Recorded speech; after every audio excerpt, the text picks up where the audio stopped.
Ada seorang bapak yang pekerjaannya adalah memberitakan firman Tuhan kepada semua orang.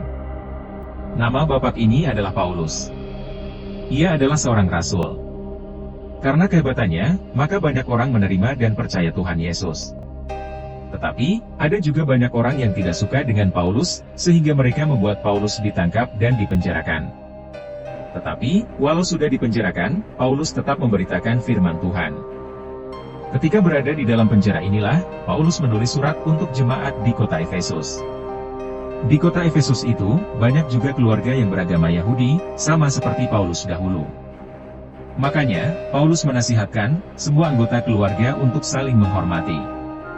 Sewaktu di dalam penjara, Roh Kudus membantu Paulus menulis beberapa ayat untuk anak-anak.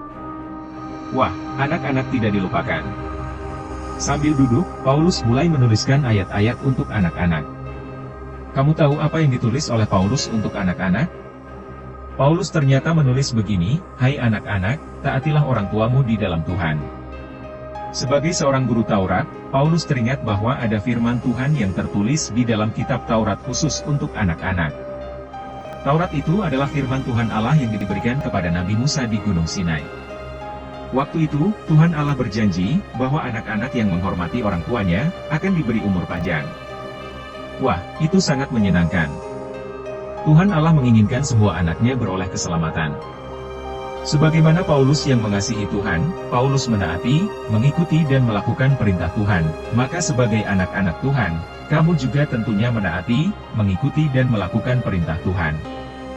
Ketika sedang menulis surat ini, Paulus teringat kepada orang-orang Israel yang diberkati Tuhan dengan umur panjang.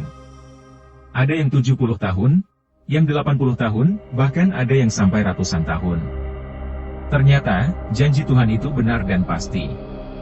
Sebab, siapa yang menaati orang tua di dalam Tuhan, maka anak-anak itu pasti berbahagia, senang, gembira, dan panjang umur di bumi.